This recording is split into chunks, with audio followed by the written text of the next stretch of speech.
இயேசுவின் உயிர்த்தெழுதல் நமக்கு எப்படி ஆசீர்வாதமா இருக்குது என்று நாம் இன்னைக்கு தியானிக்கலாம். ரோமர் 4வது அதிகாரம் 24வது வசனமும் 25வது வசனத்தை வாசிப்போம். நம்முடைய கர்த்தராகிய இயேசுவை மரித்தோரிலிருந்து எழுப்பினவரை விசுவாசிக்கின்ற நமக்கும் அப்படியே எண்ணப்படும்.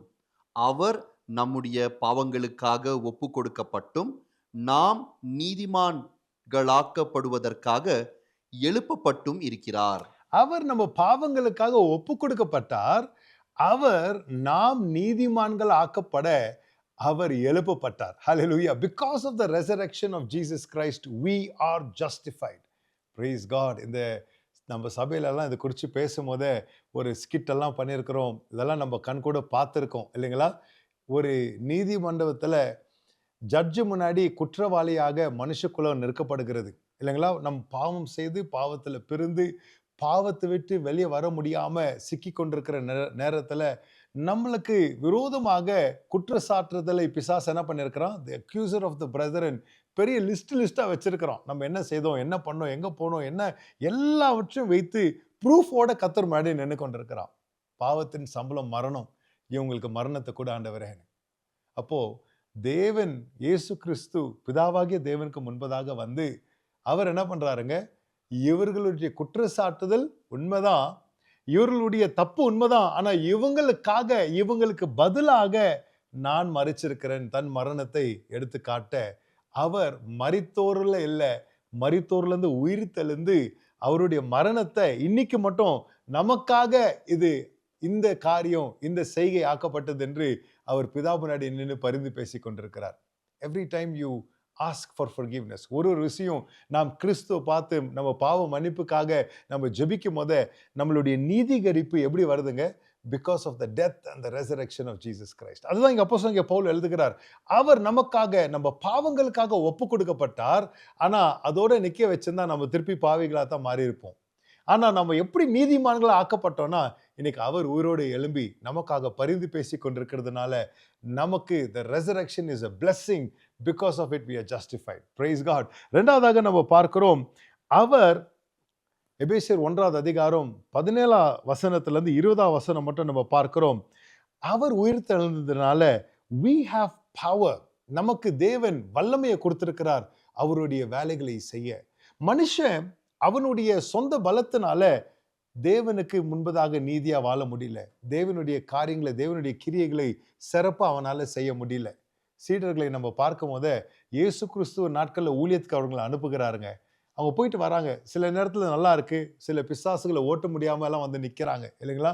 ஆனா இயேசு கிறிஸ்து எப்போ அவர் உயிர் தெழுந்த பிற்பாடு தேவ வல்லமைய கிறிஸ்து இயேசுடைய ஆவிய அவங்களுக்கு கொடுக்கிறாரோ அவங்களுக்குள்ளாக நம்ம பார்க்கும் போது ஒரு புதிய பலன் வந்து விட்டது.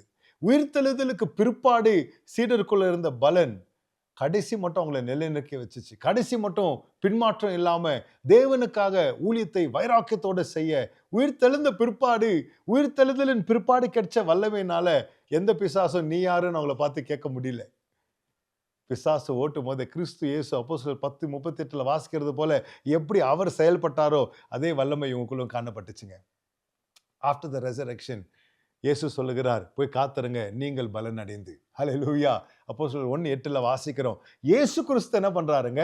சீடர்களை பார்த்து சொல்றாரு, எனக்குன்னா நீங்க அதிகமா என்ன பண்ணுவீங்க? You will do greater exploits than me. அப்படின்னு என்ன சொல்றாருங்க? நான் உயிர் தெழுந்த பிற்பாடு உங்களுக்கு கிடைக்க போகிற அந்த வல்லமையினால அதிசயங்களை நான் செய்ததுக்குன்னு அதிகமா நீங்க செய்வீர்கள் என்று இயேசு கிறிஸ்து கொடுக்கிற வாக்குத்தத்தத்தை நம்ம பார்க்கிறோம். சரி, இரண்டாவது ஆசீர்வாதம் உயிர்த்தெழுதல்னால தேவ வல்லமை நமக்கு கிறிஸ்து இயேசுவோடு இருந்தது போல தேவன் நம்மளுக்கு கொடுத்தார் என்று நாம் பார்க்கிறோம். மூன்றாவதாக நம்ம பார்க்கிறோம் ரோமர் 8வது அதிகாரம் 11 வசனத்தை வாசிக்கலாம். அன்றியும் இயேசுவை மரித்தோரிலிருந்து எழுப்பினவருடைய ஆவி உங்களில் வாசமாயிருந்தால் கிறிஸ்துவை மரித்தோரிலிருந்து எழுப்பினவர் உங்களில் வாசமாயிருக்கிற தம்முடைய ஆவியினாலே சாவுக்கேதுவான உங்கள் சரீரங்களையும் உயிர்ப்பிப்பார். ஹல்லேலூயா. உயிர்த்தெழுதல்னால நமக்கு என்ன ஆசீர்வாதம் வந்துச்சுன்னு பார்த்தீங்கன்னா, சாவுக்கு ஏதுவான இந்த சரீரத்தை கிறிஸ்துவின் ஆவியால அவர் உயிர்ப்பிப்பார் என்ற அந்த ஆசீர்வாதம் நமக்கு கிடைக்கப்பட்டுச்சுங்க. இயேசு கிறிஸ்து உயிர் தெழுதலாம இருந்தா நமக்கு அந்த உயிர்ப்பிக்கிறது நம்மளுக்கு கிடைக்காம இருந்திருக்கும். But because of the resurrection, we have a guarantee of our personal resurrection. Hallelujah. நிச்சயமாக ஒரு நாள் நம்ம எல்லாரும் மரிச்சாலும் நம்ம ஏங்க பயந்து பிறரு போல ஐயோ என்ன ஆக போதோ, ஐயோ தனிமையா இருக்க போகிறோமோ, ஐயோ இந்த மரணத்தை குறித்து நம்ம ஏன் பயப்படலைன்னா மரண படுக்கையில் இருக்கிறோம் இல்லைங்களா? அநேக சாட்சிகளை, அநேக ஊழியக்காரங்களாகட்டும், விசுவாசிகளாகட்டும், சாட்சிகளை குறித்து நம்ம கேட்டிருக்கிறோம் இல்லைங்களா? மரணத்தில் இருக்கும் போத அந்த இன்னும் சில நிமிஷங்கள் அவங்க மரித்து போகும் போத அவங்கள பார்த்து பேசும்போது அவங்களுக்கு ஒன்றும் பயம் இல்லை. ஏன்? ஒரு நம்பிக்கை இருக்கிறது. ஒரு நாள் நான் நிச்சயமாக கிறிஸ்துவ போல உயிர் தழுவேன். This is not an end. மரணம் என்பது நமக்கு முடிவில்லை. கிறிஸ்து இயேசு உயிர் தழுந்ததுனால நாமளும் உயிர் தழுவுவோம் என்ற நிச்சய நம்பிக்கை நமக்கு உண்டுங்க. நாலாவதாக நம்ம பார்க்கிறோம் 1 கொரிந்தியர் 15வது அதிகாரம் 17வது வசனத்தில் இப்படி வாசிக்கிறோம். கிறிஸ்து எழுந்திராவிட்டால் உங்கள் விசுவாசம் வீணாயிருக்கும், நீங்கள் இன்னும் உங்கள் பாவங்களில் இருப்பீர்கள். கிறிஸ்து உயிர் தளராம இருந்தா நம்ம பாவங்களுக்கு மன்னிப்பு இல்லாமல் இருந்திருக்கோங்க. நம்ம விசுவாசம் விருதாவாக இருந்திருக்கும், வெறும் கட்டுக்கதையா இருந்திருக்கும். ஆனா கிறிஸ்துவுடைய உயிர் தழுதல்னால we have a guarantee. என்னுடைய பாவங்களுக்கு மன்னிப்பு உண்டு.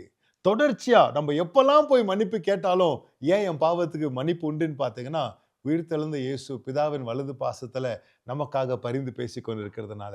உயிர் தெழுதல்னால நமக்கு என்ன ஆச்சுங்க? பாவ மன்னிப்பு உண்டாகுச்சு.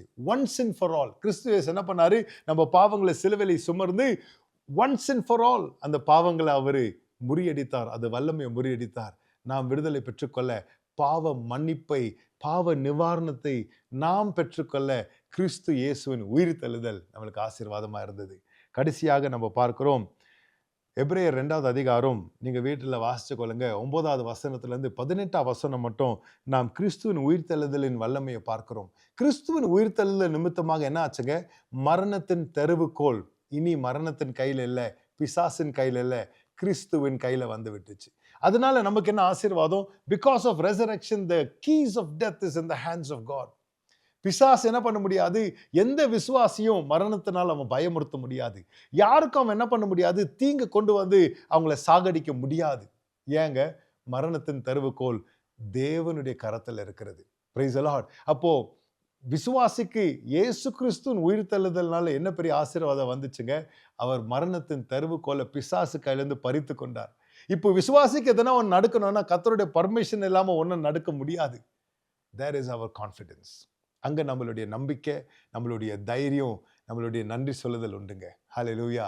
கர்த்தராக இயேசு கிறிஸ்துவின் உயிர் தெழுதல்னால நாம் இப்படி ஆசீர்வதிக்கப்பட்டிருக்கிறோம். ஒரு நிமிஷம் நம்ம வீட்டுக்குள்ள எல்லாரும் கரங்களை உயர்த்தி ஆண்டவருக்கு நாம் நன்றி சொல்வோமா? ஆண்டவரே, உம்முடைய உயிர் தழுதல்னால அப்பா எனக்கு கிடைச்ச ஆசீர்வாதங்கள், முதலாவது நான் நீதிகரிக்கப்பட்டிருக்கிறேன். 2வது உயிர் தழுதல்னால எனக்கு தேவ வல்லமை கொடுக்கப்பட்டிருக்கிறது. உயிர் தழுதல்னால என்னுடைய பாவங்கள் மன்னிக்கப்பட்டிருக்கிறது. உயிர் தழுதல்னால நான் ஒரு நாள் நிச்சயமாக உயிர் தெழுவேன் என்று, கிறிஸ்து இயேசுவை போல உயிர் தெழுவேன் என்ற நம்பிக்கை எனக்கு உண்டாகி இருக்கிறது. மரணத்தை பார்த்து நான் பயப்பட தேவையில்லை. உயிர் தழுதல்னால எனக்கு ஒரு நம்பிக்கை உண்டாகி இருக்கிறது. பிசாசு என்ன ஒண்ணும் பண்ண முடியாது. பிசாசு என் வாழ்க்கையில மரணத்தை கொண்டு வர முடியாது.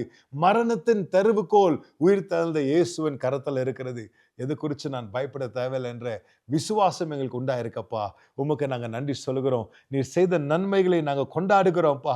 ஆண்டவரே, நீர் உயிர் தெழுந்ததுனால நாங்கள் இன்னைக்கு விசுவாசத்தோட வாழ, நீதிகரிக்கப்பட்ட நீதிமான்களாக நாங்கள் வாழ, உம்முடைய பிள்ளைகளாக அப்பா ஆண்டவரே, ஒரு நாளும் எங்க முன்னாடி நீங்க போய்கொண்டு இருக்கிறீங்க. எங்களை நீங்க நடத்துவீங்க நீதியின் பாதையில. தேவ வல்லமை கொண்டப்பா உம்முடைய செய்கைகளை நாங்கள் செய்ய, உமக்காக நாங்கள் செயல்பட, உயிர் தெழுந்த இயேசுவின் மேலே நாங்கள் சார்ந்து கொள்ள, எந்த காரியத்துக்காகவும் பிசாசு எந்த பயமுறுத்துதலை கொண்டு வந்தாலும் நாங்கள் பயப்படாமல், வியாதியை பார்த்தோ, மரணத்தை பார்த்தோ, பயமுறுத்தல்களை பார்த்தோ நாங்கள் பயப்படாமல், தெருவுகோல் உயிர் தெழுந்த இயேசுவின் கரத்தில் இருக்கிறது என்ற முழு நம்பிக்கையோட நாங்கள் ஜீவிக்க எங்களை பலப்படுத்துங்க. உமக்கே துதிகன மகிமை செலுத்துகிறோம். இயேசு மூலம் ஜெபிக்கிறேன் பிதாவே. ஆமென். ஆமென். ஆமென். கர்த்தர் உங்களை ஆசீர்வதிப்பாராக.